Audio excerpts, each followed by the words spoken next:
9.2 এর 20 নম্বর অঙ্কটা বল। 9.2 এর 20 নম্বর অঙ্ক সমাধান। যোজন বিয়োজন করতে হবে অঙ্কটা করতে গেলে, ঠিক আছে? আমি আগে অঙ্কটা তুলি। আচ্ছা, অঙ্কটা দেখো 20 নম্বর অঙ্কটা ছিল সমাধান করো।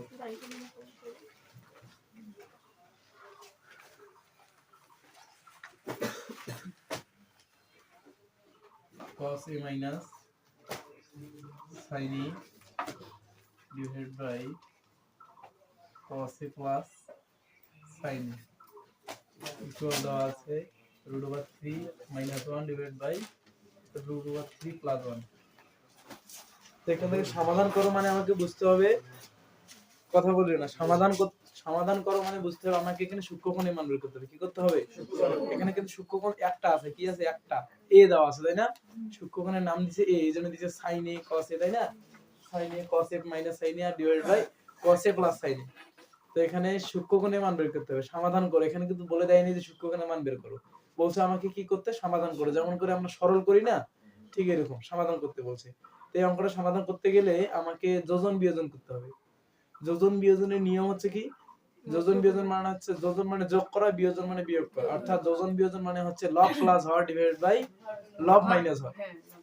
তাহলে যেমন আমি এখানে লিখে দেই, যোজন বিয়োজনের নিয়ম ছিল যোজন বিয়োজন সমান কি লেখা যায়? লব প্লাস হর ডিভাইডেড বাই লব মাইনাস হর, ঠিক আছে? তো এই যোজন বিয়োজনটা এখানে দুইটা পক্ষ আছে, একটা বাম পক্ষ একটা ডান পক্ষ। আমাদের কিন্তু এই দুইটা পক্ষ নিয়ে কাজ করতে হবে।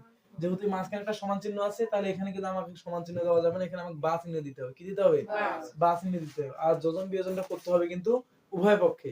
কি করতে হবে? উভয় পক্ষে করতে হবে। তো অঙ্কটা যখন আমি প্রশ্নটা তুলছি, তাই না? সমাধানটা যখন আমি সমাধান করতে বলছি, আমি যখন প্রশ্নটা উত্তর করব, সমাধান করব, তখন ঠিক আছে, মনে করো আমি এখানে সমাধান করতেছি, যে দেওয়া আছে, কি দেওয়া আছে? cos a minus sin a divided by cos a plus sin a equal √3 minus 1 divided by √3 plus 1, ঠিক আছে? তো তার আগে বলে নেই কেন আমরা যোজন বিয়োজন করব, আর কিভাবে বা বুঝবো যে আমাকে যোজন বিয়োজন করতে হবে, তাই না? যোজন বিয়োজন এই কারণে করব, এখানে দেখো cos এবং sin আছে। কি আছে? cos এবং sin আছে। cos এবং sin ছাড়া কিন্তু অন্য কিছু নাই।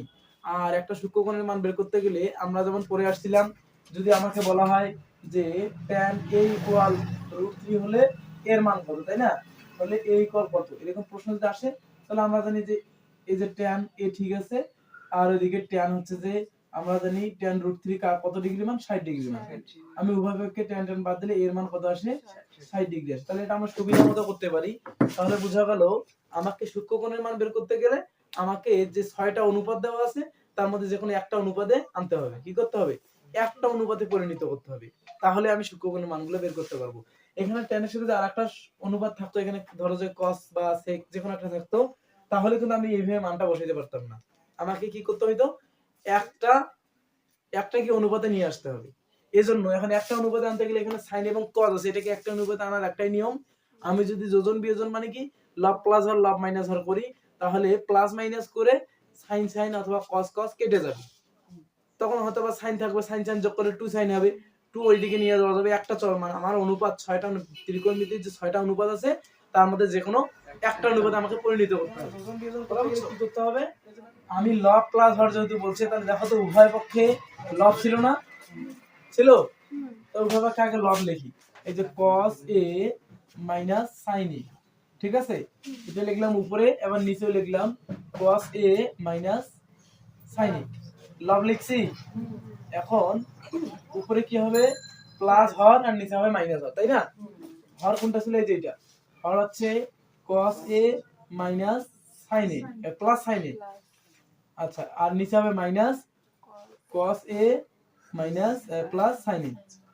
তাহলে হচ্ছে কি দেখো তো, এই যে লব প্লাস হর লব মাইনাস হর, তাহলে বাম পক্ষে যদি যোজন বিয়োজন করে ডান পক্ষেও করতে হবে, তাহলে কি √3 minus 1 মানে লব, এটা না, এটা লব লিখলাম উপরে, নিচে লিখলাম লবটা। এখন কি হবে লব প্লাস হর হর কোনটা √3 প্লাস 1 আর এখানে মাইনাস হর √3 প্লাস 1 এখানে আমি কি করছি সেটা সাইড নোট হিসেবে আমি দিয়ে দেব কি করছি আমি যোজন বিয়োজন করছি যোজন বিয়োজন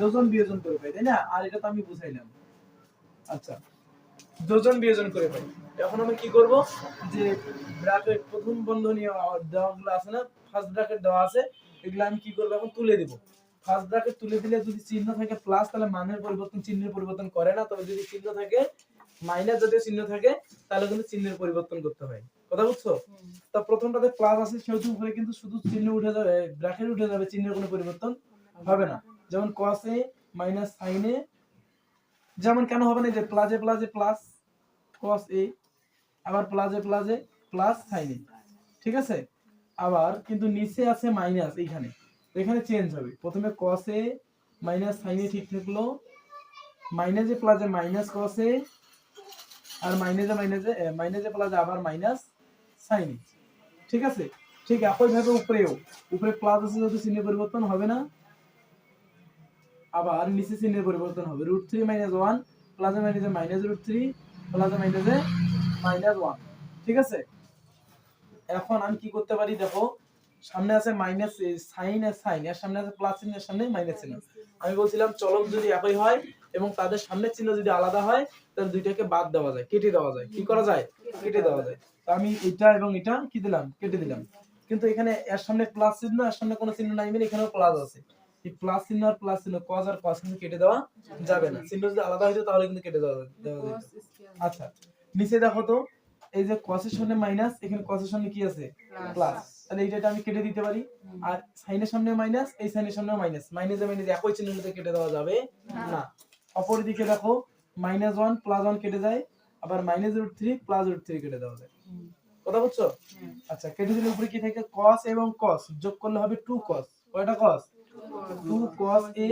ডিভাইডেড বাই sin আর sin যোগ করলে হবে 2 sin a কেন মাইনাসে মাইনাসে আমরা জানি প্লাস হয় কিন্তু চিহ্ন হবে মাইনাসের কেন ঋণাত্মক সংখ্যার সাথে ঋণাত্মক সংখ্যা যোগ করলে যোগফলটা বাড়বে কিন্তু সংখ্যাটা ঋণাত্মকই থাকবে কথা বুঝছো কারণ দুইজনের সামনে কি আছে মাইনাস চিহ্ন এই কারণে এখানে মাইনাস চিহ্ন দিতে হবে আমাকে কথা বোঝা গেছে আবার ঠিক অপর দিকে দেখো √3 আর √3 যোগ করলে হবে 2√3 ডিভাইডেড বাই 1 আর 1 যোগ করলে হবে 2 দুইজনের সামনে মাইনাস আছে এখানে বলবে মাইনাস ঠিক আছে আমি এখন উভয় পক্ষ থেকে এই মাইনাস আর এই মাইনাস কি দিতে পারি বাদ দিতে পারি তাহলে বাদ দিলে থাকবে কি 2 cos a divided by 2 sin a ঠিক আছে ইকুয়াল 2√3 ডিভাইডেড বাই 2 আমি কিন্তু আমার ইচ্ছা মতো আমি কেটে দিলাম কথা বুঝছো এখন আমি এটা কাজ করতে পারি এই যে 2 আর এই 2 কেটে যায় এই 2 কেটে যায় তাহলে থাকবে কি আমি এইখানে লিখলাম হ্যাঁ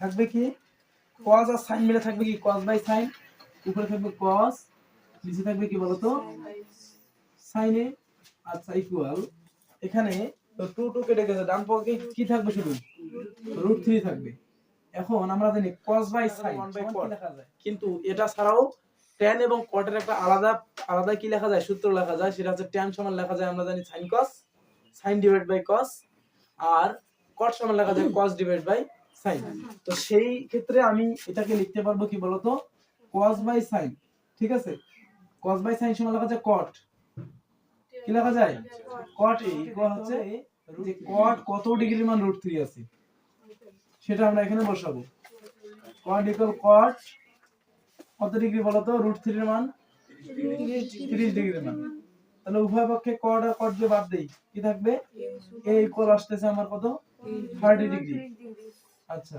এটি হচ্ছে আমার মান আমাকে বলছে না যে সমাধান করো তাহলে আমি লিখতে পারবো এখন কি বলতো নির্ণয় মান a ইকুয়াল লিখবো আমি কত বলতো 30 ডিগ্রি ঠিক আছে এই হচ্ছে আমাদের 20 নম্বর প্রশ্নের সমাধান